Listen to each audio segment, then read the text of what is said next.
हाँ जी विद्यार्थियों, सारिਆਂ ਨੂੰ सत श्री अकाल ਤੇ ਤੁਹਾਡਾ ਸਾਰਿਆਂ ਦਾ ਸਵਾਗਤ ਹੈ ਜੀ ਪੰਜਾਬੀ ਸਾਹਿਤ ਦੀ ਜਮਾਤ ਵਿੱਚ, ਜਿਹਦੇ ਵਿੱਚ ਆਪਾਂ ਪ੍ਰੋਫੈਸਰ ਪੂਰਨ ਸਿੰਘ ਜੀ ਬਾਰੇ ਪੜ੍ਹ ਰਹੇ ਸੀ।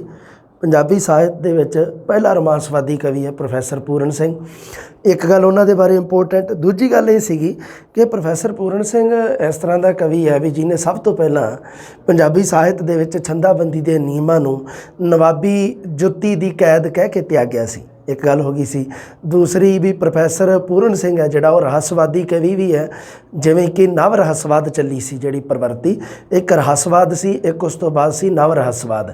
ये रहस्यवादी प्रवृत्ति है जी अध्यात्मिकता के नाल जुड़ती है, तो अध्यात्मिकता का मतलब होंदा रब दे नाल संबंधित, परमात्मा दे नाल संबंधित, उन्होंने आपां कह दिंदे आ रहस्यवाद। क्योंकि सब तो वड्डा रहस्य है जिहड़ा वो हुंदी है मौत, तो मौत का संबंध आपां रब दे नाल परमात्मा दे नाल जोड़ते आए हैं। सो सब तो वड्डा रहस्य मौत, परमात्मा, ये चीज़ां बन जांदियां जी। हुण इहदे विच तुसीं आपां एक गल होर क्लीयर कीती सी भी प्रोफैसर पूਰਨ ਸਿੰਘ ਦੀ जिहड़ा रहस्यवाद है वो गुरमत दे उत्ते आधारित है, तो भाई वीर सिंह जी का जिहड़ा रहस्यवाद है गुरमत तो प्रेरित है। एक तो किसी चीज़ तो प्रेरणा लैनी, एक बिल्कुल उस दे उपर आधारित हो जाना। इस तरह ही समझो भी जिवें उपमा ते रूपक अलंकार होंदे है। उपमा जिवें हुंदा भी वो कोई चीज़ दूजे चीज़ दे वर्गी होनी, तो रूपक अलंकार होंदी है भी बिल्कुल उही चीज़ होनी, दोने मतलब जिवें सेम ही होनी है। जिवें आपां अपनी तस्वीर दर्पण या शीशे दे विच देखीए, उहनूं आपां रूपक कह दिंदे आ। हाँ जी, हुण गल करते हैं प्रोफैसर पूਰਨ ਸਿੰਘ जी साडी BA की जमात दे विच प्रोफैसर पूਰਨ ਸਿੰਘ बारे की कुछ दे रखे। सब तो पहला तो जिहड़ा जीवन परिचय है उहदे विच दो चार गल्लां अलग दित्तियां होईयां, इन्हां नूं भी तुसीं नोट करना है। हाँ जी बेटा, भाई वीर सिंह जी पहला कवि सी अपना, उस तो बाद हाँ अगला कवि है जिहड़ा ये अपना हैगा प्रोफैसर पूਰਨ ਸਿੰਘ। हाँ बिल्कुल सही है, ये लिखिया होया भी प्रोफैसर पूਰਨ ਸਿੰਘ ਦੀ जो जन्म है जिहड़ा ये पिंड सलाहड एबटाबाद जिला हजारा हुण पाकिस्तान दे विच उत्थे हुंदा है। जन्म तरीक भी दे रखी है, मृत्यु की तरीक भी दे रखी है, मृत्यु का कारण भी दे रखा है। कॉमन गल्लां अपने वास्ते ये सधारण गल्लां है। मेन गल जिहड़ी आ देखो जी, हाँ जी, टोक्यो यूनीवर्सिटी जापान दे विच प्रोफैसर पूਰਨ ਸਿੰਘ अपनी उचेरी विद्या पढ़न वास्ते जांदा है। आपां नूं पता है इस गल दा। ताकि अभी कैमिस्ट्री की पढ़ाई प्रोफैसर पूਰਨ ਸਿੰਘ करता उत्थे जाके बौद्ध धर्म के प्रभाव अधीन बौद्धी हो जाता है। फिर भारत जो पंजाब दे विच वापस आउंदा तो उदों भाई वीर सिंह जी की संगत दे करके वापस वो सिख सजदा है, सिख बनता है। ये गल्लां आपां क्लीयर कर चुके हैं, कॉमन गल्लां। हाँ हुण इत्थे लिखी हुई है एक गल बड़ी इंपोर्टेंट है। 1903 विच जापान तो द थंडरिंग डॉन ਨਾਂ ਦਾ एक परचा, एक पत्तर कढ़ना शुरू किया सी प्रोफैसर पूਰਨ ਸਿੰਘ ने। बदलों की गर्जना जिन्हों आप कह दें द थंडरिंग डॉन। सन भी चेते रखना 1903 दे विच पुछया जा सकता है। अजकल ओल्ड जे सवाल ज़्यादा पुछने शुरू हो गए जिहदे सन वगैरह पुछया जाता है, पर किहड़ा पुछया जाता सारे नहीं। उहदे विचों आह सन बहुत इंपोर्टेंट है भी जापान दे विचों द थंडरिंग डॉन परचा जिहड़ा 1903 दे विच कढ़ना शुरू किया। उस तो बाद जी उत्थे रसायन विज्ञान की डिग्री प्राप्त की। 1904 दे विच शादी हुंदी है। ये सारियां गल्लां ठीक है बिल्कुल। पाकिस्तान दे विच अपनी सरकार ने इहनूं 15 मरबे जमीन दित्ती सी विशेष प्रकार का घाह पैदा करने वास्ते, क्योंकि आप साइंटिस्ट सी फिर है ना, कैमिस्ट्री वगैरह पढ़िया होया सीगा। ते हाँ 1921 तो आप जी का साहित्यक जीवन शुरू होंदा है। बहुत इंपोर्टेंट लाइन लिखी हुई है। अगर प्रश्न आ जाए भी प्रोफैसर पूਰਨ ਸਿੰਘ जी का साहित्यक जीवन कदों शुरू होंदा है, तो यदा सन आऊगा जी 1921। ਤਿੰਨ ਭਾਸ਼ਾਵਾਂ ਦਾ ਕਵੀ ਹੈ प्रोफैसर पूਰਨ ਸਿੰਘ, पंजाबी का, हिंदी का तो अंग्रेजी का। आ हुण देख लो अंग्रेजी दे विच ही चलदा रहा सी इहदा जिहड़ी इहदी अखबार सी द थंडरिंग डॉन। पंजाबी दे विच 3 काव्य संग्रह, तिन्हां दे सन भी लिखे होया। खुले मैदान 1920। हुण देख लियो भी BA वाली बुक है जिहड़ी उहदे विच लिखिया होया प्रोफैसर पूਰਨ ਸਿੰਘ जी का साहित्यक जीवन 1901 तो शुरू होंदा। 1901 तुहानूं मनना पैना, जिधर मर्जी भज लो। दूसरी गल भी सब तो पहला जिहड़ा काव्य संग्रह इहदा वो हैगा, उहदा नाम है जी हाँ खुले मैदान। खुले मैदान का सन किन्ना दे रखिया 1920। उस तो बाद खुले कुंड 1923, ਖੁੱਲੇ ਰੰਗ ਅਸਮਾਨੀ 1927 ਦੇ ਵਿੱਚ ਛਪਿਆ ਸੀ। ਇੱਕ ਮੈਂ ਤੁਹਾਨੂੰ ਦੱਸਿਆ ਸੀ ਵੀ ਇੱਕ ਖੁੱਲੇ ਅਸਮਾਨੀ ਰੰਗ ਇਹਦਾ ਮਰਨ ਉਪਰੰਤ ਛਪਿਆ ਗਿਆ ਸੀ, ਦੂਜਾ ਭਾਗ ਕਿਹਾ ਜਾਂਦਾ ਉਹਨੂੰ, ਉਹ ਬਾਅਦ ਦੇ ਵਿੱਚ। ਤੇ ਖੁੱਲੇ ਲੇਖ 1952 ਦੇ ਵਿੱਚ 1952 ਦੇ ਵਿੱਚ ਵਾਰਤਕ ਨਿਬੰਧ ਦੀ ਜਿਹੜੀ ਪੁਸਤਕ ਹੈ ਜਿਹੜੀ ਖੁੱਲੇ ਲੇਖ, ਲੇਖ ਸ਼ਬਦ ਤੋਂ ਹੀ ਪਤਾ ਲੱਗ ਰਿਹਾ ਵੀ ਲੇਖ ਹੈ ਜਿਹੜਾ ਇਹ ਵਾਰਤਕ ਹੁੰਦਾ ਹੈ। ਗਦ ਭਾਗ ਦੇ ਵਿੱਚ ਆਪਾਂ ਵਾਰਤਕ ਨੂੰ ਪੜ੍ਹਦੇ ਹਾਂ, ਗਦ ਵਾਰਤਕ ਦੇ ਵਿੱਚ ਹੀ ਲੇਖ ਆਪਾਂ ਪੜ੍ਹਦੇ ਹਾਂ, ਲੇਖ ਨਿਬੰਧ ਇਹ ਚੀਜ਼ਾਂ ਨੂੰ। ਹਾਂਜੀ, ਉਸ ਤੋਂ ਬਾਅਦ ਹੋਰ ਦੇਖਦੇ ਹਾਂ ਕੰਮ ਦੀ ਗੱਲ ਕੀ ਲਿਖੀ ਹੋਈ ਹੈ। ਇੱਕ ਬਹੁਤ ਇੰਪੋਰਟੈਂਟ ਗੱਲ ਲਿਖੀ ਹੋਈ ਹੈ, ਆਹ ਜਿਹੜੀ ਗੱਲ ਹੈ, ਹਾਂ ਵੀ ਪ੍ਰੋਫੈਸਰ ਪੂਰਨ ਸਿੰਘ ਜੀ ਨੇ ਵੀ ਕਵਿਤਾ ਦੇ ਵਿੱਚ ਛੰਦਾਬੰਦੀ ਨੂੰ ਜਿਹੜਾ ਤਿਆਗਿਆ ਅਤੇ ਜਿਸ ਨੂੰ ਸੈਲਾਨੀ ਛੰਦ, ਅੰਗਰੇਜ਼ੀ ਦੇ ਵਿੱਚ ਬਲੈਂਕ ਵਰਸ ਅਥਵਾ ਛੰਦ ਮੁਕਤ ਕਾਵਿ ਦੇ ਵਿੱਚ ਨਿਭਾਇਆ। ਇਹ ਜਿਹੜੀਆਂ ਗੱਲਾਂ ਬਹੁਤ ਇੰਪੋਰਟੈਂਟ ਆ, ਥੱਲੇ ਅਰਥ ਦੇ ਰੱਖੇ ਕਾਮਨ ਆ, ਉੱਧਰ ਤੁਹਾਨੂੰ ਦੱਸ ਦੂੰਗਾ ਕਵਿਤਾ ਦੇ ਵਿੱਚ। ਆ ਜੋ ਆਪਾਂ ਕਵਿਤਾ ਦੇ ਵਿੱਚ ਗੱਲ ਕਰਦੇ ਹਾਂ, ਪ੍ਰੋਫੈਸਰ ਪੂਰਨ ਸਿੰਘ ਨੇ ਕਵਿਤਾਵਾਂ ਦੇ ਵਿੱਚ ਕਿੰਨੀ ਕੁ ਖੁੱਲ੍ਹ ਲਈ ਹੈ। ਕੀ ਵਾਕਈ ਪ੍ਰੋਫੈਸਰ ਪੂਰਨ ਸਿੰਘ ਰੋਮਾਂਸਵਾਦੀ ਕਵੀ ਹੈ? ਕੀ ਪ੍ਰੋਫੈਸਰ ਪੂਰਨ ਸਿੰਘ ਜੀ ਦਾ ਰਹੱਸਵਾਦ ਕਿਵੇਂ ਦਾ? ਇਹ ਇਹਦੀ ਰਚਨਾ ਤੋਂ ਪਤਾ ਲੱਗਣਾ ਆਪਾਂ ਨੂੰ। ਆਓ ਫਿਰ ਆਪਾਂ ਸਭ ਤੋਂ ਪਹਿਲੀ ਕਵਿਤਾ ਹੈ ਜਿਹੜੀ, ਮੈਂ ਕਵਿਤਾ ਦਾ ਪਹਿਲਾਂ ਵਾਚਨ ਕਰਦਾ, ਲੰਮੀ ਕਵਿਤਾ ਇਹ, ਮੇਰਾ ਟੁੱਟਾ ਜਿਹਾ ਗੀਤ। ਟੁੱਟਾ ਜਿਹਾ ਗੀਤ ਆਪਣੇ ਆਪ ਨੂੰ ਨਿਰਮਾਣਤਾ ਦੇ ਵਿੱਚ ਪੇਸ਼ ਕਰਨਾ, ਹੈ ਨਾ, ਵੀ ਅਸੀਂ ਕੀ ਹਾਂ ਜੀ, ਅਸੀਂ ਕੌਣ ਹੁੰਦੇ ਹਾਂ, ਕਾਮਨ ਜੀ ਗੱਲ ਆਪਾਂ ਕਰ ਦਿੰਦੇ ਹਾਂ, ਹੈ ਨਾ ਜੀ, ਅਸੀਂ ਸਾਡੇ 'ਚ ਇੰਨਾ ਕਿਹੜਾ ਗੁਣ ਆ ਗਿਆ, ਇਹ ਗੱਲਾਂ ਹੁੰਦੀਆਂ, ਨਿਰਮਾਣਤਾ ਦੇ ਵਿਸ਼ੇ ਦੀਆਂ ਗੱਲਾਂ ਹੁੰਦੀਆਂ। ਪ੍ਰੋਫੈਸਰ ਪੂਰਨ ਸਿੰਘ ਦੀ ਪਹਿਲੀ ਕਵਿਤਾ ਹੈ ਮੇਰਾ ਟੁੱਟਾ ਜਿਹਾ ਗੀਤ।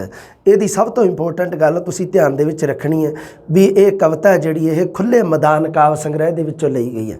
ਲਗਭਗ ਸਾਰੀਆਂ ਕਵਿਤਾਵਾਂ ਪੰਜਾਬ ਦੇ ਦਰਿਆ ਕਵਿਤਾ ਖੁੱਲ੍ਹੇ ਮੈਦਾਨ ਕਾਵਿ ਸੰਗ੍ਰਹਿ ਤੋਂ ਲਈ ਗਈ ਹੈ। ਪੰਜਾਬ ਦੇ ਮਜੂਰ ਖੁੱਲ੍ਹੇ ਮੈਦਾਨ ਤੋਂ, ਹਲ ਵਾਹੁਣ ਵਾਲੇ ਕਵਿਤਾ ਖੁੱਲ੍ਹੇ ਮੈਦਾਨ ਕਵਿਤਾ 'ਚੋਂ ਲਈ ਗਈ ਹੈ।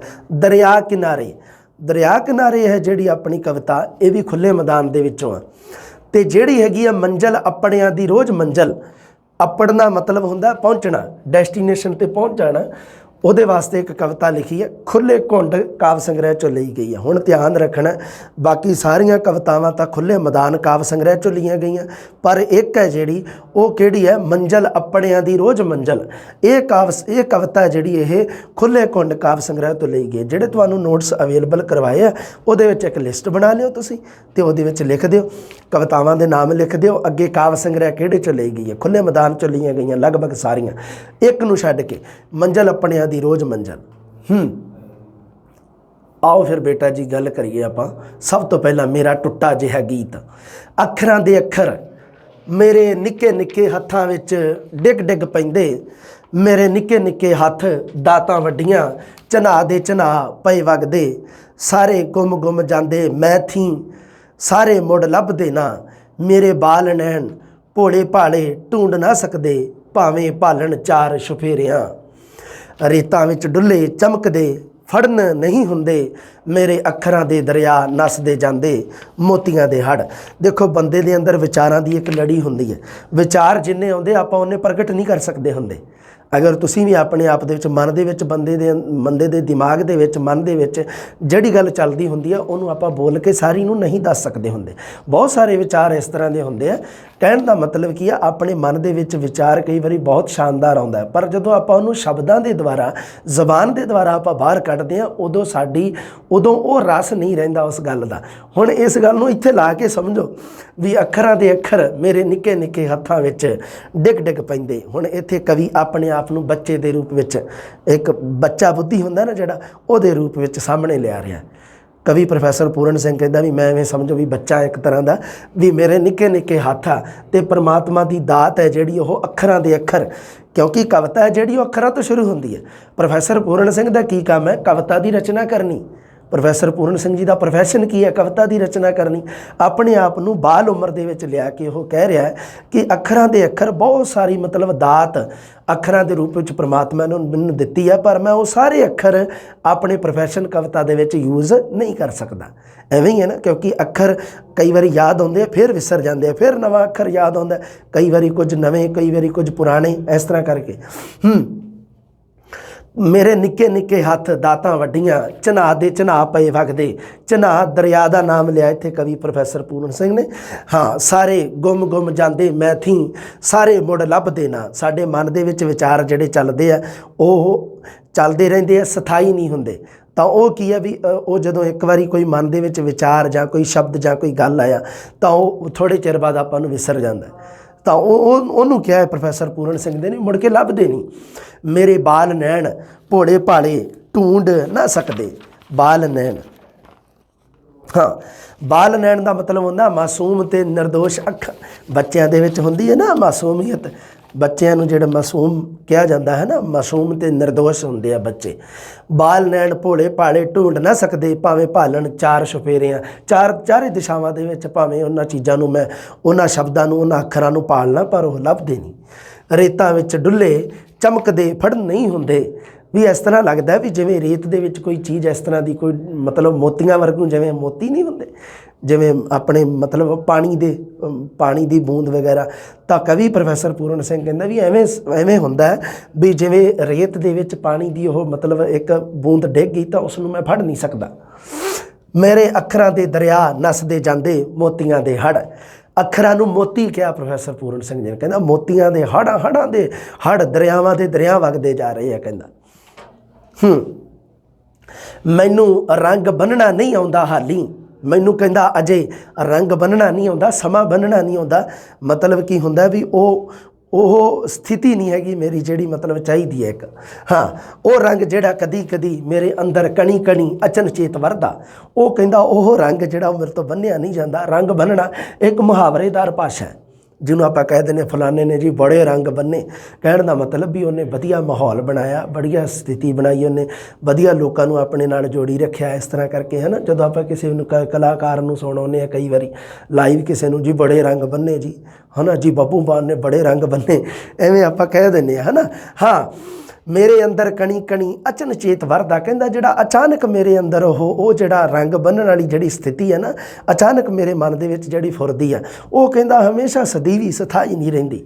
ਮਾੜਾ ਮਾੜਾ ਰੰਗ ਕੁਛ ਘੁੱਲ ਘੁੱਲ ਸਿਮਦਾ, ਥੋੜ੍ਹਾ ਥੋੜ੍ਹਾ ਰੰਗ ਜਿਹੜਾ ਉਹਦੇ ਵਿੱਚੋਂ ਸਿਮਦਾ। ਰਮਜ਼ਾਂ ਉੱਚੀਆਂ, ਰਮਜ਼ ਹੁੰਦੀ ਹੈ ਰਹੱਸਿਆ ਜਿਹੜਾ ਹੁੰਦਾ, ਸੀਕਰੇਟ, ਉਹਨੂੰ ਕਿਹਾ ਜਾਂਦਾ ਰਮਜ਼। ਰੀਝਾਂ ਤੇ ਰਮਜ਼ਾਂ ਆਪਣੀ ਪੁਸਤਕ ਦਾ ਨਾਮ ਹੀ ਹੈ ਇੱਕ ਦਾ। ਰਮਜ਼ਾਂ ਉੱਚੀਆਂ, ਨਦਾਨ ਮੈਂਡੀ ਉਮਰ ਹਾਲੀ, ਨਦਾਨ, ਹੈ ਨਾ। ਨਾਦਾਨ ਜਿਹਨੂੰ ਕੋਈ ਕਿਸੇ ਤਰ੍ਹਾਂ ਦੀ ਕੋਈ ਸੋਝੀ ਨਾ ਹੋਵੇ ਉਹਨੂੰ ਆਪਾਂ ਕਹਿ ਦਿੰਦੇ ਹਾਂ ਨਾਦਾਨ। ਮੈਂਡੀ ਦਾ ਮਤਲਬ ਹੁੰਦਾ ਮੇਰੀ, ਮੈਂਡੀ ਹਲੇ ਮੇਰੀ ਉਮਰ ਨਾਦਾਨ ਹੈ।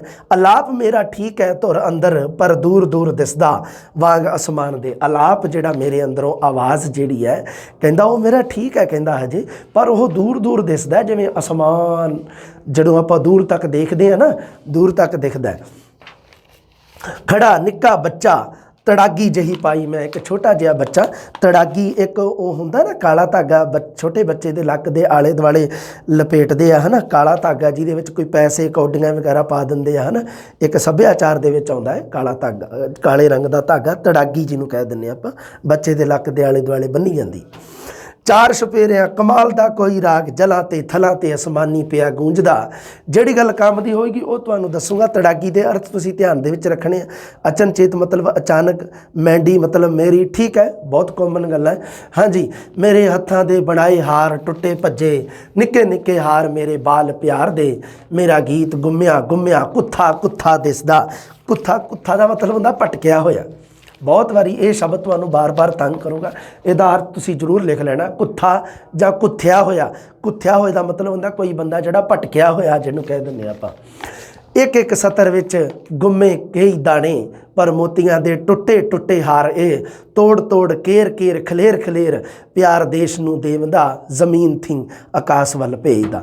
ਇਹ ਹੈ ਪ੍ਰੋਫੈਸਰ ਪੂਰਨ ਸਿੰਘ ਦੀ ਰਹੱਸਵਾਦੀ ਕਵਿਤਾ, ਜਿਹਦੇ ਵਿੱਚ ਪ੍ਰੋਫੈਸਰ ਪੂਰਨ ਸਿੰਘ ਜੀ ਦਾ ਰੋਮਾਂਸਵਾਦ ਪੂਰੇ ਸਿਖਰਾਂ 'ਤੇ ਹੈ ਇਸ ਕਵਿਤਾ ਦੇ ਵਿੱਚ। ਹਾਂ, ਆਪਣੇ ਆਪ ਨੂੰ ਜਿਹੜੀ ਇਹਦੇ ਵਿੱਚ ਮੇਰਾ ਟੁੱਟਾ ਜਿਹਾ ਗੀਤ ਕਵਿਤਾ ਜਿਹੜੀ ਆਪਾਂ ਪੜ੍ਹੀ ਜਾਂਦੇ ਹਾਂ, ਇਹਦੇ ਵਿੱਚ ਆਪਣੇ ਆਪ ਨੂੰ ਬਾਲ ਵਰੇਸ, ਬਾਲ ਉਮਰ ਦੇ ਵਿੱਚ ਆਪਣੇ ਆਪ ਨੂੰ ਸਾਹਮਣੇ ਲਿਆਂਦਾ ਪ੍ਰੋਫੈਸਰ ਪੂਰਨ ਸਿੰਘ ਨੇ। ਅੱਗੇ ਦੇਖੋ, ਪੰਛੀ ਹਾਂ ਮਾਨ ਸਰੋਵਰ ਨੂੰ ਜਾਣ ਵਾਲਾ।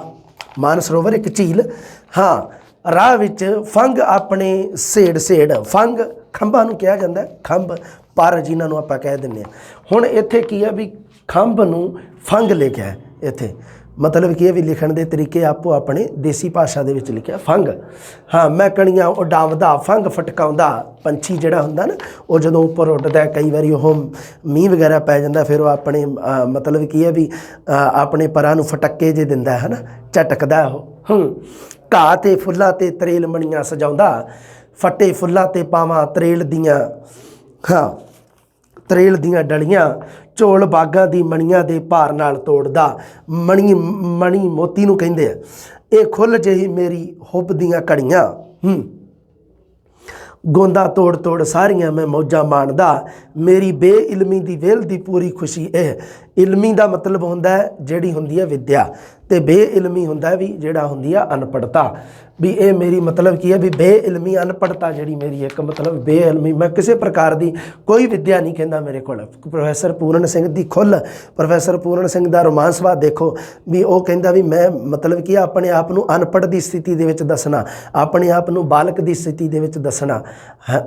अगे देखो अथरुआं दी माला अनेक मेरे थल विच जांदा जांदा पंखेरू नैणा विच लटकाउंदा। हुण अगे देखो होर दुनिया रंगां दा एक अचंभा छंभ दिसदा। अचंभा अचंभा दा मतलब हुंदा विचित्र कोई चीज़ आश्चर्यजनक जिहड़ी हुंदी है आश्चर्य वाली हुंदी है जिन्हों पंजाबी दे विच हिंदी दे विच आश्चर्य पंजाबी दे विच आश्चर्य विचित्र अचंभित करन वाली छंभ दा मतलब हुंदा सरोवर।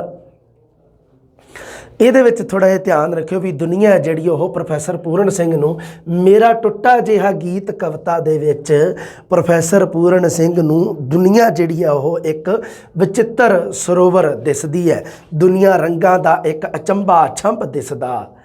ਪ੍ਰੋਫੈਸਰ ਪੂਰਨ ਸਿੰਘ ਜੀ ਨੇ ਦੁਨੀਆ ਦੀ ਉਪਮਾ ਕਿਹਦੇ ਨਾਲ ਕੀਤੀ ਹੈ ਦੁਨੀਆ ਨੂੰ ਕਿਹਦਾ ਰੂਪ ਦੱਸਿਆ ਇੱਕ ਅਚੰਭਾ ਛੰਭ मतलब ਕੀ ਹੈ ਇੱਕ ਵਿਚਿੱਤਰ ਸਰੋਵਰ ਦੱਸਿਆ। बाग ते बियाबान जिहदे विच जंगल सारे मेरे खिडौने प्रोफैसर पूਰਨ ਸਿੰਘ हुण बालक के रूप में अपने आप को पेश करता है तो बालक के खेडण वास्ते बेटा जी खिडौने भी चाहिए है भंगूड़े भी चाहिए कितना कुछ चाहिए। बाग ते बियाबान कहंदा जिहड़े बाग ते बियाबान मतलब जिथे कोई दरख्त वगैरह ना हो इहनूं कहंदे ने बियाबान। जंगल ते बियाबान सारे मेरे खिडौने है धुंदूकारां विच धुंदूकारां विच मेरा पंघूड़ा। धुंदूकार का मतलब होंदा है हनेरे दी दशा हनेरा जिन्हों आप कह दिंदे आ धुंदूकार।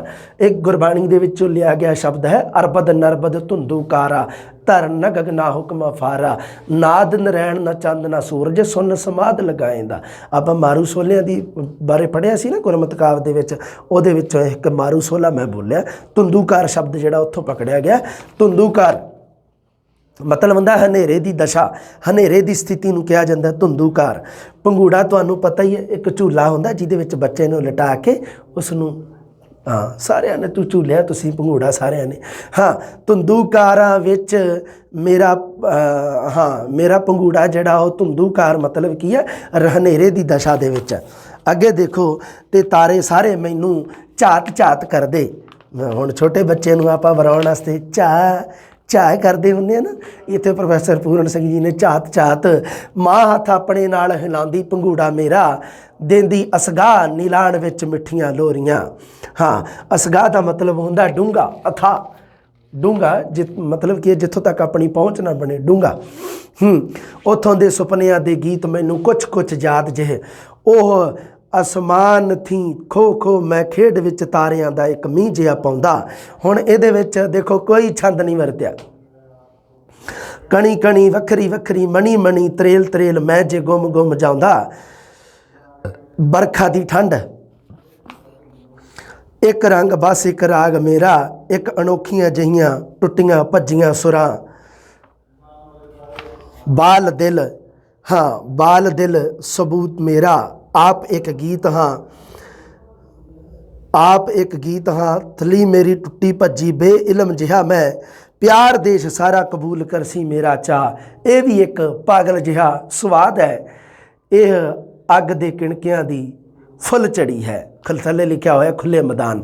शुक्र है मेरा टुटा जिहा गीत कविता खत्म हुई। ठीक है, नॉर्मल गल है, थोड़ियां थोड़ियां विचों 2-3 गल्लां जिहड़ियां तुहानूं मैं दस्सियां, तुसीं ओह चेते रखणियां, क्योंकि देखो सारे अर्थ कदे काम नहीं आउंदे हुंदे कविता दे, सारे अर्थां ते आपां टाइम ही नहीं खराब करना। जिहड़ी गल है काम दी सीधी डायरैक्ट, जिੱਥੋਂ प्रश्न उठदा आपां नूं ओह चाहीदी है। दूसरा, कविता नूं वार-वार पढ़दे रहो, हो सकदा एवें 4 सतरां लिख के कवे भी आ दसो जी किहड़ी कविता है, इस कविता का सरलेख दसो, तो फिर तुसी दस सको भी इस कविता का सरलेख जी मेरा टुटा जिहा गीत है।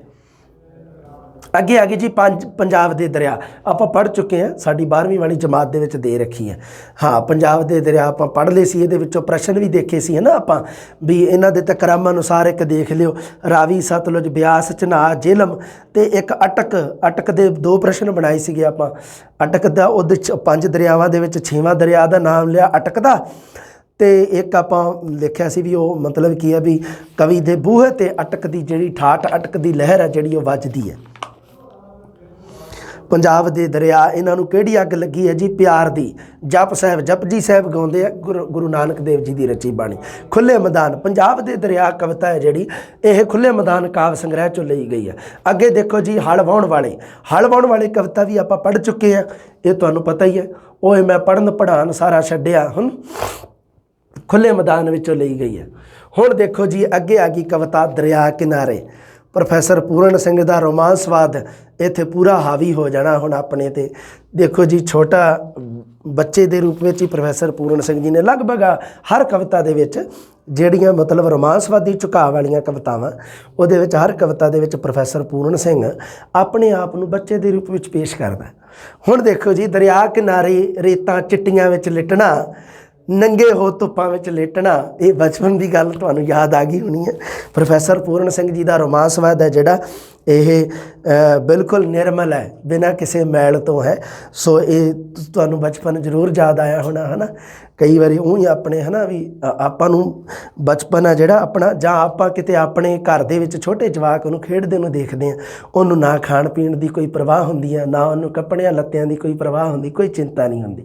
सो वो जिहड़ी मासूमियत है जिहड़ी वो जिहड़ी नादानी है जिहड़ी वो प्रोफैसर पूरण सिंह जी ने दरिया किनारे कविता दे विच दर्शाई है, बड़े शानदार तरीके नाल दस्सिया। हाँ देखो सुनो, दरिया किनारे रेतां चिट्टियां विच लिटना, नंगे हो धुप्पां विच लेटना, ते मार छाल दरिया विच नहाउणा, सारे दृश्य है जिहड़े दरिया किनारे जिहड़े ओह कीते जांदे। हुण प्रोफैसर पूरण सिंह जी है जिहड़े ओह जापान की पढ़ाई कीती भी है। हुण अपने की है जवाक भी छप्पड़ ते नहा के दरिया वाली फीलिंग लै लैंदे आ है ना, पशुआं डंगरां दे नाल। हुण अपने जिहड़े खासकर हुण जिवें तुसीं तैयारी करदे हो, बहुत सारे तुहाडे च एवें दे आ जिन्हां ने एक पीढ़ी एक युग बदलदा देखिआ, जिहड़े 1990 तो 1995 ਜਾਂ 1996 ਦੇ ਵਿੱਚ ਜਨਮੇ ਜਿਹੜੇ ਹੈਗੇ ਆ, ਉਹਨਾਂ ਨੇ ਇੱਕ ਯੁੱਗ ਬਦਲਦਾ ਵੇਖਿਆ ਤੇ ਉਦੋਂ ਤਸਵੀਰਾਂ ਕਿਵੇਂ ਦੀਆਂ ਹੁੰਦੀਆਂ ਸੀਗੀਆਂ ਤੇ ਉਹਨੂੰ ਥੋੜਾ ਜਿਹਾ ਆਪਾਂ ਇਸ ਨਜ਼ਰੀਏ ਤੋਂ ਸਮਝੋ ਤੁਸੀਂ। ਹੁਣ ਤਾਂ ਨਹੀਂ, ਹੁਣ ਤਾਂ ਸਵੀਮਿੰਗ ਪੂਲ ਬਣ ਗਏ, ਕਿਤੇ ਵੀ मतलब ਵਧੀਆ ਪ੍ਰੋਫੈਸ਼ਨਲ ਜਗ੍ਹਾ ਤੇ ਤੁਸੀਂ ਜਾ ਸਕਦੇ ਹੋ, ਉੱਥੇ ਤੁਸੀਂ ਪੈਸੇ ਦਿਓ ਤੇ ਸਵੀਮਿੰਗ ਪੂਲ ਦੇ ਵਿੱਚ ਆਪਣਾ ਜਿਹੜਾ ਵੀ ਕੋਈ ਸਵੀਮਿੰਗ ਵਗੈਰਾ ਕਰਨੀ ਹੈ ਆਰਾਮ ਨਾਲ ਤੁਸੀਂ ਕਰ ਸਕਦੇ ਹੋ, ਹੈ ਨਾ, ਆਨੰਦ ਲੈ ਸਕਦੇ ਹੋ। ਹੋਰ ਵੀ ਉੱਥੇ ਬੜਾ ਨਿਕਸਕ ਹੋਰ ਚੀਜ਼ਾਂ ਬਹੁਤ ਮਿਲ ਜਾਣਗੀਆਂ ਤੁਹਾਨੂੰ। ਪਰ ਇਹ ਜਿਹੜਾ ਇਹ ਦ੍ਰਿਸ਼ ਹੈ ਜਿਹੜਾ ਇਹਦੇ ਵਿੱਚ ਦੇਖਦੇ ਆਪਾਂ ਕੀ ਬਣਦਾ। ਹਾਂ, ਦਰਿਆ ਕਿਨਾਰੇ ਰੇਤਾਂ ਚਿੱਟੀਆਂ 'ਚ ਲਿਟਣਾ, ਨੰਗੇ ਹੋ ਧੁੱਪਾਂ ਵਿੱਚ ਲੇਟਣਾ, ਤੇ ਮਾਰ ਛਾਲ ਦਰਿਆ ਵਿੱਚ ਨਹਾਉਣਾ, ਤਰਨਾ ਤੇ ਡੁੱਬਣਾ ਤੇ ਧਾਰ ਵਿੱਚ ਬਹਿਣਾ, ਹੱਥ ਪੈਰ ਮਾਰਨਾ, ਪਾਣੀ ਉਛਾਲਣਾ। अर्थ दसन की तुहानूं लोड़ नहीं, कॉमन है, अर्थ संचार हो रहा है। अगे देखो ते अरे रुको,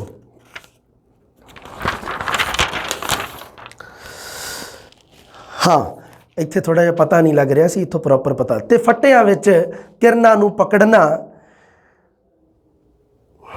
मच्छियां उड्डदियां नूं डकना। हाँ दरिया दे विच हुंदियां ना छोटियां छोटियां मच्छियां जिहड़ियां, उन्हां नूं डकना, उन्हां दा राह रोकना अगे, ते तरदियां नूं हत्थां नाल फड़ नसना, नहा तो आखना मेरे जिहा कौन है।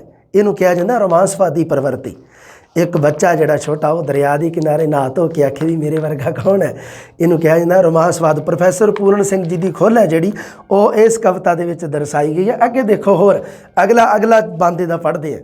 मुड़ मुड़ दरियावां दी छाती विच खुशियां दा मूँह तकना, ਨਿੱਕੇ ਨਿੱਕੇ ਚਿੱਟੇ ਚਿੱਟੇ ਧੋਤੇ ਧਾਤੇ ਪੱਥਰਾਂ ਨੂੰ ਚੁਣਨਾ। ਦਰਿਆ ਦੇ ਕਿਨਾਰੇ ਪੱਥਰ, ਸੰਖ, ਸੀਪੀਆਂ ਇਹ ਸਾਰੇ ਬਾਹਰ ਆ ਜਾਂਦੇ ਆ ਨਾ, ਪਾਣੀ ਦੀ ਲਹਿਰ ਦੇ ਨਾਲ ਕਿਨਾਰੇ ਤੇ ਆ ਜਾਂਦੇ ਆ, ਰੇਤਾ ਦੇ ਵਿੱਚ ਆ ਜਾਂਦੇ ਆ। ਹਾਂ, ਖੁਸ਼ੀਆਂ ਦਾ ਮੂੰਹ ਤੱਕਣਾ, ਪੱਥਰਾਂ ਨੂੰ ਪੂਜਣਾ, ਚੁੰਮਣਾ, ਹੀਰੇ ਮੇਰੀ ਖੁਸ਼ੀ ਦੇ। ਤਾਂ ਉਦੋਂ ਪੱਥਰ ਚੱਕ ਕੇ ਪੱਥਰਾਂ ਨੂੰ ਮਤਲਬ ਇਕੱਠਾ ਕਰਕੇ ਤੇ ਐਂ ਲੱਗਣਾ, ਇਹ ਫੀਲਿੰਗ ਲੈਣੀ ਵੀ ਇਹ ਹੀਰੇ ਆ ਮੇਰੇ ਵਾਸਤੇ ਇੱਕ ਤਰ੍ਹਾਂ ਦੇ, ਉਹਨਾਂ ਨੂੰ ਸੰਭਾਲ ਕੇ ਰੱਖਣਾ, ਚੁੰਮਣਾ। ਲੰਮੇ ਲੰਮੇ ਘਾਹਾਂ ਦੇ ਚਿੱਟੇ ਬੁੰਬਲਾਂ ਨੂੰ ਖੋਹ ਕੇ ਆਪਣੀ ਪਗੜੀ ਵਿੱਚ ਟੁੰਗਣਾ।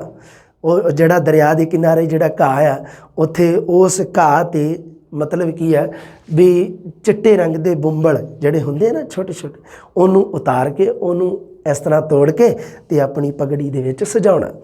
ਕਦੀ ਕੁਸੰਬੇ ਦਾ ਸਿਹਰਾ ਪਾਈ ਫਿਰਨਾ ਦਰਿਆ ਕਿਨਾਰੇ। ਕੁਸੰਬੇ ਦਾ ਜਿਹੜਾ ਇਹ ਕੁਸੰਬਾ ਇੱਕ ਫੁੱਲ ਹੈ ਜਿਹੜਾ ਹੁੰਦਾ ਲਾਲ ਸੂਹੇ ਰੰਗ ਦਾ।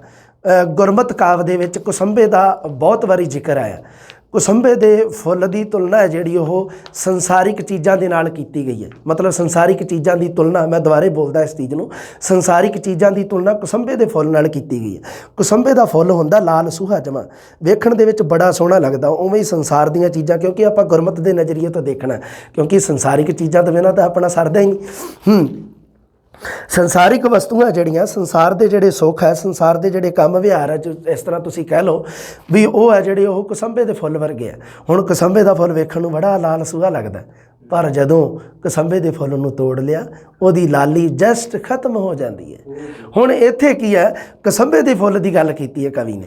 ਕਦੀ ਢਾਕ ਦੀ ਲਾਲ ਲਾਲ ਅੱਗ ਨੂੰ ਚਾਹ ਗਲੇ ਲਾਉਣਾ। ਹੁਣ ਢਾਕ ਹੈ ਜਿਹੜਾ, ਇਹਨੂੰ ਢਾਕ ਪਲਾਸ ਵੀ ਕਿਹਾ ਜਾਂਦਾ, ਜਿਹਨੂੰ ਤੁਸੀਂ ਜੰਗਲ ਦੀ ਜਵਾਲਾ ਦੇ ਨਾਮ ਤੋਂ ਜਾਣਦੇ ਆ ਜਿਹੜੇ ਦਰਖਤ ਨੂੰ।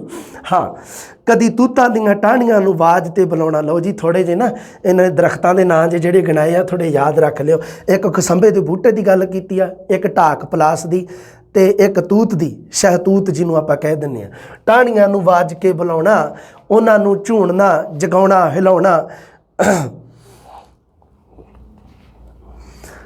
ਕਦੀ ਪਿੱਪਲਾਂ ਤੇ ਬੋੜਾਂ ਨਾਲ ਗਿੱਝਣਾ। ਲਓ ਜੀ, ਪਿੱਪਲ ਤੇ ਬੋੜ ਦੀ ਵੀ ਗੱਲ ਆ ਗਈ। ਬੋੜ ਬਰਗਦ ਜਿਹਨੂੰ ਆਪਾਂ ਕਹਿ ਦਿੰਦੇ ਹਾਂ। ਮੁੜ ਮੁੜ ਖੁਸ਼ੀਆਂ ਦੇ ਮੂੰਹ ਚੁੰਮਣੇ, ਚੁੰਮ ਚੁੰਮ ਘੁੱਟ ਜਿਹੇ ਭਰਨੇ, ਇਹ ਮਿੱਠਾ ਇਹ ਖੱਟਾ ਇਹੋ ਪਏ ਕਰਨਾ। ਹੁਣ ਜਿਵੇਂ ਮੰਨ ਲਓ ਵੀ ਪਿੱਪਲ ਆ, ਬੋੜ ਆ, ਉੱਥੇ ਉਹਦੇ 'ਤੇ ਉਹ ਛੋਟੀਆਂ ਛੋਟੀਆਂ ਉਹ ਲੱਗਦੀਆਂ ਅਤੇ ਉਹ ਆਪਾਂ ਬੜੇ ਚਾਅ ਦੇ ਨਾਲ ਖਾਂਦੇ ਹਾਂ ਨਾ। ਕੋਈ ਖੱਟੀ ਨਿਕਲ ਆਉਂਦੀ ਹੈ, ਕੋਈ ਮਿੱਠੀ, ਹੈ ਨਾ। ਐਵੇਂ ਹੀ ਸ਼ਹਿਤੂਤ, ਤੂਤ ਨੂੰ ਵੀ ਇੱਕ ਲੱਗਦੀ ਹੈ ਖਾਣ ਵਾਲੀ ਚੀਜ਼। ਜਿਹੜੇ ਮਤਲਬ ਪਿੰਡਾਂ ਦੇ ਵਿੱਚ ਰਹਿੰਦੇ ਆ ਅਤੇ ਉਹ ਮਤਲਬ ਖੇਤਾਂ ਦੇ ਵਿੱਚ ਜਾਂਦੇ ਜਾਂਦੇ ਉਦੋਂ ਕਿਤੇ ਨਾ ਕਿਤੇ ਤੂਤ ਮਿਲ ਜਾਂਦਾ, ਤਾਂ ਉੱਥੋਂ ਉਹ ਜਿਹੜਾ ਪਦਾਰਥ ਹੈ ਜਿਹੜਾ ਉਹ ਕਦੀ ਮਿੱਠਾ ਨਿਕਲ ਆਉਂਦਾ, ਕਦੀ ਖੱਟਾ, ਉਹਦੀ ਗੱਲ ਕਰਦਾ ਕਵੀ। ਦੌੜ ਦੌੜ ਬਿਰਛਾਂ ਨੂੰ ਪਲੰਬਣਾ। ਪਲੰਬਣਾ ਦਾ ਮਤਲਬ ਹੁੰਦਾ ਲਟਕਣਾ। ਬਿਰਛਾਂ ਦੀਆਂ ਡਾਹਣੀਆਂ ਨੂੰ ਥੱਲੇ ਖਿੱਚ ਕੇ ਲਟਕ ਜਾਣਾ। ਬਚਪਨ ਦੀ ਗੱਲ ਕਰ ਰਿਹਾ ਕਵੀ। ਇਹ ਤੁਸੀਂ ਵੀ ਕੀਤੇ ਹੋਣੇ ਆ ਇਸ ਤਰ੍ਹਾਂ ਦੇ ਕਾਰੇ, ਯਾਦ ਕਰੋ ਬਚਪਨ ਨੂੰ ਆਪਦੇ ਨੂੰ। ਹਾਂ, ਪੱਥਰਾਂ ਨੂੰ ਚੱਕ ਮਾਰਦੇ ਫਿਰਨਾ। ਇੱਕ ਵੈਸ਼ੀ ਜੇ ਜੋਸ਼ ਪਿਆਰ ਵਿੱਚ। ਵੈਸ਼ੀ ਹੁੰਦਾ ਜਾਂਗਲੀ ਕਹਿ ਦਿੰਦੇ ਹਾਂ ਨਾ ਆਪਾਂ। ਇੱਕ ਤਾਂ ਹੁੰਦਾ ਸੱਭਿਆ ਬੰਦਾ, ਇੱਕ ਹੁੰਦਾ ਜਾਂਗਲੀ। ਰੋਮਾਂਸਵਾਦ ਹਮੇਸ਼ਾ ਬੰਦੇ ਨੂੰ ਜਾਂਗਲੀ ਦੇ ਨਾਲ ਜੋੜਦਾ। ਪ੍ਰੋਫੈਸਰ ਪੂਰਨ ਸਿੰਘ ਕਹਿੰਦਾ ਵੀ ਮੈਂ ਇਸ ਤਰ੍ਹਾਂ ਦਾ ਮਤਲਬ ਹੋਵਾਂ ਵੀ ਛੋਟਾ ਜਿਹਾ ਬੱਚਾ ਹੋਵਾਂ। ਕਦੀ ਪ੍ਰੋਫੈਸਰ ਪੂਰਨ ਸਿੰਘ ਕਹਿੰਦਾ ਵੀ ਮੈਂ ਪਸ਼ੂ ਹੋਵਾਂ, ਕਦੀ ਆਪਣੇ ਆਪ ਨੂੰ ਕਹਿੰਦਾ ਵੀ ਮੈਂ ਪੰਛੀ ਹੋਵਾਂ। ਇਸੇ ਨੂੰ ਰੋਮਾਂਸਵਾਦ ਕਿਹਾ ਜਾਂਦਾ। ਅਸੀਂ ਰੋਮਾਂਸਵਾਦ ਦੇ ਅਰਥ ਹੋਰ ਲੈ ਗਏ। ਸਾਨੂੰ ਤਾਂ ਇਹ ਹੁੰਦਾ ਵੀ ਰੋਮਾਂਸਵਾਦ ਉਹਨੂੰ ਕਹਿੰਦੇ ਆ ਵੀ ਇੱਕ ਕੁੜੀ ਹੈ ਜੀ, ਇੱਕ ਮੁੰਡਾ, ਦੋਨਾਂ ਦਾ ਮਿਲਣ, ਉਹ ਹੋ ਗਿਆ ਜੀ ਰੋਮਾਂਸਵਾਦ। ਨਾ ਜੀ, ਰੋਮਾਂਸਵਾਦ ਦੇ ਅਰਥ ਹੈ ਜਿਹੜੇ ਆਪਾਂ ਇੱਥੋਂ ਤੱਕ ਸੀਮਿਤ ਨਹੀਂ ਰੱਖਣੇ। ਇਹਦੇ ਅਰਥ ਅਸੀਮਿਤ ਆ। ਰੋਮਾਂਸਵਾਦ ਦਾ ਦਾਇਰਾ ਜਿਹੜਾ ਉਹ ਕਵਿਤਾ ਦੇ ਖੇਤਰ ਵਿੱਚ ਬਹੁਤ ਵੱਡਾ ਹੈ, ਅਤੇ ਉਸ ਖੇਤਰ ਨੂੰ, ਉਸ ਰੋਮਾਂਸਵਾਦ ਨੂੰ ਜੇਕਰ ਸਭ ਤੋਂ ਜ਼ਿਆਦਾ ਕਿਸੇ ਨੇ ਮਾਣਿਆ ਨਾ ਤੇ ਉਹ ਪ੍ਰੋਫੈਸਰ ਪੂਰਨ ਸਿੰਘ ਨੇ। ਤੁਸੀਂ ਐਂ ਸਮਝੋ ਵੀ ਪ੍ਰੋਫੈਸਰ ਪੂਰਨ ਸਿੰਘ ਹੈ ਜਿਹੜਾ ਉਹ ਰੋਮਾਂਸਵਾਦ ਦਾ ਪਰਿਆਇਵਾਚੀ ਹੈ, ਸਮਾਨਾਰਥੀ ਹੈ। ਅੱਗੇ ਦੇਖੋ, ਇੱਕ ਵੈਸ਼ੀ ਜੇ ਜੋਸ਼ ਪਿਆਰ ਵਿੱਚ ਘਾਹ ਨਾਲ ਮਿਲ ਮਿਲ ਰੋਣਾ। ਨੇਮਾਂ ਵਾਲੀ ਗੱਲ ਨਾ ਕਰਨੀ ਕਾਈ, ਧਰਮਾਂ ਕਸਮਾਂ ਥੀ ਨਸਣਾ। ਅਤੇ ਨਾ ਤਾਂ ਕੋਈ ਧਰਮ ਦੇ ਦਾਇਰੇ ਦੇ ਵਿੱਚ ਕਹਿੰਦਾ ਮੈਂ ਬੱਝਾ ਹੋਇਆ। ਛੋਟਾ ਜਦੋਂ ਬਚਪਨ ਹੁੰਦਾ ਉਦੋਂ ਕੋਈ ਧਰਮ ਦੇ ਦਾਇਰੇ 'ਚ ਨਹੀਂ ਬੱਝਦਾ, ਨਾ ਕੋਈ ਕਸਮ ਹੈ ਅਤੇ ਨਾ ਅੱਗੇ ਕੀ ਹੈ, ਨਿਯਮਾਂ ਵਾਲੀ ਕੋਈ ਗੱਲ ਨਹੀਂ। ਹੁਣ ਤਾਂ ਅਸੀਂ ਨਿਯਮਾਂ 'ਚ ਬੱਝੇ ਹੋਏ ਹਾਂ। ਹੁਣ ਅਸੀਂ ਖਾਣ ਪੀਣ ਦੇ ਮਾਮਲੇ 'ਚ ਕਿੰਨਾ ਰੱਖਦੇ ਹਾਂ ਧਿਆਨ, ਹੈ ਨਾ। ਜਾਂ ਕੋਈ ਆਪਣਾ ਸਵੇਰ ਤੋਂ ਉੱਠ ਕੇ ਆਪਾਂ ਕਾਰ ਵਿਹਾਰ, ਕੋਈ ਵੀ ਇਸ ਤਰ੍ਹਾਂ ਦੀਆਂ ਚੀਜ਼ਾਂ ਜਿਨ੍ਹਾਂ ਨੂੰ ਆਪਾਂ ਨਿਯਮਾਂ ਦੇ ਵਿੱਚ ਆਪਣੇ ਆਪ ਨੂੰ ਬੰਨਿਆ ਹੋਇਆ। ਪਰ ਬਚਪਨ ਹੈ ਜਿਹੜਾ ਉਹ ਕਦੇ ਕਿਸੇ ਵੀ ਨਿਯਮ ਦੇ ਵਿੱਚ ਨਹੀਂ ਵੱਜਦਾ। ਅੱਗੇ ਦੇਖੋ, ਅਨੇਮੀ ਰਹਿਣਾ। ਇੱਕ ਹੁੰਦਾ ਨੇਮੀ ਮਤਲਬ ਨਿਯਮਾਂ ਦੀ ਪਾਲਣਾ ਕਰਨ ਵਾਲਾ, ਇੱਕ ਹੁੰਦਾ ਅਨੇਮੀ ਮਤਲਬ ਕੀ ਹੁੰਦਾ, ਜਿਹੜਾ ਨਿਯਮਾਂ ਨੂੰ ਪਾਸੇ ਰੱਖ ਦੇਵੇ। ਸੋਚ ਸਾਰੀ ਡੋਬਣਾ, ਹੱਸਣਾ ਤੇ ਰੋਣਾ ਤੇ ਚੀਕਣਾ, ਤੇ ਦਰਿਆਵਾਂ ਕਿਨਾਰੇ ਦੌੜਦੇ ਫਿਰਨਾ। ਪਾਗਲ ਜਿਹਾ ਵੈਸ਼ੀ ਇਹ ਚਾਅ ਮੇਰਾ, आखे नहीं लगदा, नेम विच ना वजदा, सदके तुसी जाओ किधर जाना, मैनू राह दी लोड़ नहीं, मैनू तां पता नहीं मैं की पिया करदा। ये खुले मैदान कविता काव्य संग्रह दे विचों लई गई है कविता, ते ये देख लो किड्डी शानदार कविता लिखी गई है। दरिया किनारे जिहड़ी आपां पढ़ी। हाँ, एक होर है कविता, मंजिल अपणियां दी रोज़ मंजिल। अपणदा दा मतलब हुंदा है पहुंचना। सुहप्पण दे सोहणे होण दी हद ना, सोहणे सदा होर सोहणे हुंदे, जवानी सदा जवान हुंदी, रस रसींदा इहो तां जपदा जपना, मंजिल मुक्कण दी कोई गल ना, नवीं नवीं निखरदी नज़ारा नवां, स्वाद नवां, दीदार नवां नवां होमदा, मंजिल तां मोयां दी मुक्कदी, जीवंदियां दी तां सदा तुरदी। बड़ी शानदार गल कही है प्रोफैसर पूरण सिंह जी ने। देखो आपां कई वारी सोचते हैं जी आपां फलाना अपना गोल सीगा वो आपां पूरा कर लिया, हुण आपां अपनी मंजिल ते पहुँच गए, हुण आपां निश्चिंत आ। पर असल दे विच प्रोफैसर पूरण सिंह जी कहंदा मंजिल अपणियां दी रोज़ मंजिल, भी जिहड़ा एक बार मंजिल ते पहुँच गया उहनूं एक रोज़ नवां, फिर एक नवां टारगेट, फिर उहदी एक नवीं मंजिल। ये तुरदे रहना जरूरी है। मतलब जिहदी मंजिल मुक गई, प्रोफैसर पूरण सिंह कहंदा भी मंजिल मुकदी उहदी है जिहड़ा बंदा मुक गया, जिहदे प्राण पखेरू ही उड गए, उस बंदे दी मंजिल मुकदी है, होर किसी दी मंजिल नहीं मुकदी। जिहड़ा जींदा है उहदी तां रोज़ मंजिल है।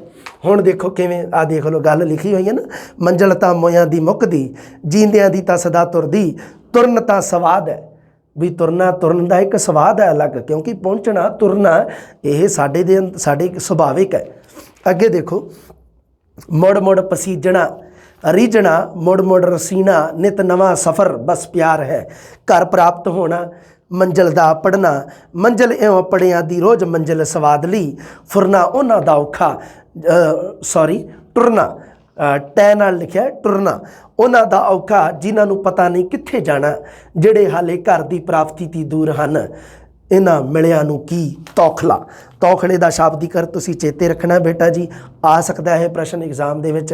तौखले दा शाब्दिक अर्थ हुंदा संसा, चिंता, फिकर। तौखले दे दो तौखला ते संसा हो सकदा तुहाडे चों बहुत सारिਆਂ ने संसा शब्द तां सुनिया होਊਗਾ। संसा चिंता फिकर तां नॉर्मल है, तो ये नाल संबंधित जिहड़ा शब्द है तौखला शब्द आया जिहड़ा। घर वालियां साइयां वालियां, साई का मतलब हुंदा परमात्मा, जिन्हां दे पति परमेश्वर पति जिन्हां दे नाल रहिंदे उन्हां नूं कहा है साइयां वालियां। सोहणियां सुहागणा, सुहागण शब्द वरतिया जांदा ना, जिहदा पति जिउंदा होवे, ਉਹ ਤਾਂ ਨਿਤ ਨਵੇਂ ਸੂਰਜ ਨੂੰ ਫਤਿਹ ਗਜਾਉਂਦੀਆਂ, ਹੱਸਦੀਆਂ ਖੇਡਦੀਆਂ, ਪੀਂਘਾਂ ਝੂਟਦੀਆਂ, ਸਭ ਖੁਸ਼ੀਆਂ ਕੰਤ ਮਿਲਾਵੜੀਆਂ। ਗੱਡਰੀਏ ਦੀ ਆਵਾਜ਼ ਦੀ ਪਹਿਚਾਣ, ਮੰਜ਼ਲ ਤੇ ਅੱਪੜਨ ਦਾ ਨਿਸ਼ਾਨ, चिट्टियां भेडां दी इह नाम दी प्राप्ति, पहाड़ां हेठ भावें विच वादियां, भेडां फिरन चरदियां फिरदियां, सावे घाह उत्ते सिर नीवें कीते, आप मुहारियां दौड़दियां, फुल्लां नूं पैर लगे मुश्कदियां, सद पवे दौड़दियां आउंदियां, पानी घाह मुत्तों ने झुरमट पाण वांग परियां, गडरीए दे अगे पिछे मैं करदियां, निक्के निक्के बच्चे ते बच्चियां, वाह कईयां सोहणियां सोहणियां। हुण इहदे विच की आ, हुण इत्थे गडरीए दी गल कीती है। हुंदा ना जिहड़ा अपने भेडां नूं चारन वाला, भेडां बकरियां उहनूं आपां कह दिंदे गडरीआ।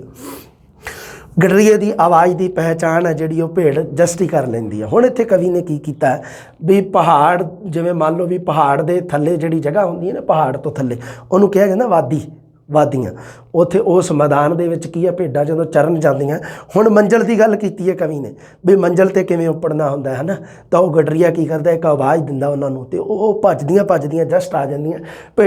भेडां दी उपमा इत्थे कवि ने तुसीं सोच नहीं सकदे, झुरमट पाण वांग परियां, भेडां दी उपमा परियां दे नाल कीती है। आ वेख लो, भेडां दी उपमा इस कविता दे विच मंजिल अपणियां दी रोज़ मंजिल दे विच भेडां दी उपमा परियां दे नाल कीती है। वो की है भी हुण वो अपनी मंजिल के उपर किवें उपड़दियां एक आवाज़ दे नाल, इस करके उन्हां दी रोज़ मंजिल है, रोज़ ही चरन जांदियां उत्थे, रोज़ ही गडरीआ उन्हां नूं आवाज़ लगाउंदा ते रोज़ ही वापस आउंदियां। इहनूं कहा जांदा मंजिल अपणियां दी रोज़ मंजिल। हुण इत्थे दो चार उदाहरणां, एक जिवें घर वालियां साइयां वालियां दी गल कीती है भी वो किवें मतलब रोज़ नवें सूरज नूं फतेह गजाउंदियां। मतलब की है भी ਜਿਹੜੀਆਂ ਸੁਹਾਗਣ ਇਸਤਰੀਆਂ ਹੁੰਦੀਆਂ, घर परिवार है ਜਿਹੜਾ ਉਹਨਾਂ ਦੇ ਸਿਰ ਤੇ ਟਿਕਿਆ ਹੁੰਦਾ, ਉਹ ਰੋਜ਼ ਸਵੇਰੇ ਉੱਠਦੀਆਂ, ਉਹੋ ਹੀ ਆਪਣਾ ਕੰਮ ਜਿਹੜਾ ਪਹਿਲਾਂ ਤੋਂ ਵੱਜਿਆ ਆ ਰਿਹਾ ਉਸ ਕੰਮ ਨੂੰ ਉਹ ਪੂਰਾ ਕਰਦੀਆਂ, ਉਹ ਉਸ ਮੰਜ਼ਿਲ ਤੇ ਰੋਜ਼ ਉੱਪੜਦੀਆਂ। ਉਹਦੀ ਗੱਲ ਕੀਤੀ ਹੈ ਕਵੀ ਨੇ। ਸੋ ਇੱਥੇ ਇੱਕ ਜਿਹੜਾ ਤੌਖਲਾ ਸ਼ਬਦ ਦਾ ਤੁਸੀਂ ਥੋੜ੍ਹਾ ਜਿਹਾ ਧਿਆਨ ਰੱਖਣਾ, ਇਹ ਹੈ ਜਿਹੜੀ ਕਵਿਤਾ ਮੰਜ਼ਲ ਆਪਣਿਆਂ ਦੀ ਰੋਜ਼ ਮੰਜ਼ਲ, ਇਹ ਖੁੱਲ੍ਹੇ ਘੁੰਡ ਕਾਵ ਸੰਗ੍ਰਹਿ ਦੇ ਵਿੱਚੋਂ ਲਈ ਗਈ ਹੈ। ਬਾਕੀ ਸਾਰੀਆਂ ਕਵਿਤਾਵਾਂ ਖੁੱਲ੍ਹੇ ਮੈਦਾਨ ਕਾਵ ਸੰਗ੍ਰਹਿ 'ਚੋਂ ਲਈਆਂ ਗਈਆਂ। ਇਹ ਤੁਸੀਂ ਖਾਸ ਚੇਤੇ ਰੱਖਣਾ ਵਾਰੀ ਵੈਰੀ ਇੰਪੋਰਟੈਂਟ ਹੈ। ਇਸ ਦੀ ਤੁਸੀਂ ਲਿਸਟ ਬਣਾ ਕੇ ਉਹਨਾਂ ਦੇ ਅੱਗੇ ਕਾਵ ਸੰਗ੍ਰਹਿ ਦੇ ਨਾਮ ਲਿਖ ਲਿਓ, ਉਸ ਨੂੰ 2-4 ਵਾਰੀ ਪੜ੍ਹੋਗੇ ਤੁਹਾਡੀ ਸਥਿਤੀ ਕਲੀਅਰ ਹੋ ਜੂਗੀ। ਲਓ ਜੀ, ਪ੍ਰੋਫੈਸਰ ਪੂਰਨ ਸਿੰਘ ਹੈ ਜਿਹੜਾ, ਉਹਦੀ ਆਪਣੀ ਦੂਜੀ ਤੇ ਆਖਰੀ ਕਲਾਸ ਹੈ ਜਿਹੜੀ ਉਹ ਬਿਲਕੁਲ ਕਲੀਅਰ ਹੈ। ਇਸ ਤੋਂ ਇਲਾਵਾ ਕੋਈ ਵੀ ਪ੍ਰਸ਼ਨ ਹੈ ਜਿਹੜਾ ਉਹ ਇਸ ਦਾਇਰੇ 'ਚੋਂ ਬਾਹਰ ਨਹੀਂ ਜਾਊਗਾ। ਪਹਿਲਾਂ ਆਪਣੀ +2 ਦੇ ਵਿੱਚ ਸੀਗਾ ਜਿਹੜਾ, ਉਹ ਵੀ ਆਪਾਂ ਪੜ੍ਹ ਚੁੱਕੇ ਹਾਂ, ਨੋਟਸਾਂ ਦੇ ਵਿੱਚੋਂ ਵੀ ਪੜ੍ਹ ਲਿਆ, ਤੇ ਹੁਣ ਆਪਣਾ BA ਵਾਲੀ ਜਮਾਤ ਹੈ ਜਿਹੜੀ ਉਹ ਵੀ ਖਤਮ ਹੋ ਗਈ ਹੈ। ਅਗਲਾ ਕਵੀ ਤੁਹਾਨੂੰ ਪਤਾ ਹੀ ਹੈ, ਲਾਲਾ ਧਨੀ ਰਾਮ ਚਾਤਰਕ ਬਾਰੇ ਆਪਾਂ ਪੜ੍ਹਾਂਗੇ ਜੀ, ਤੇ ਧਨੀ ਰਾਮ ਚਾਤਰਕ ਦੀਆਂ ਕਵਿਤਾ ਦੀਆਂ ਵਿਸ਼ੇਸ਼ਤਾਵਾਂ, ਇਹਨਾਂ ਦੀ ਆਲੋਚਨਾਤਮਕ ਵਿਆਖਿਆ ਲੈ ਕੇ ਜਲਦੀ ਮਿਲਦੇ ਹਾਂ ਜੀ। ਰੱਬ ਰਾਖਾ।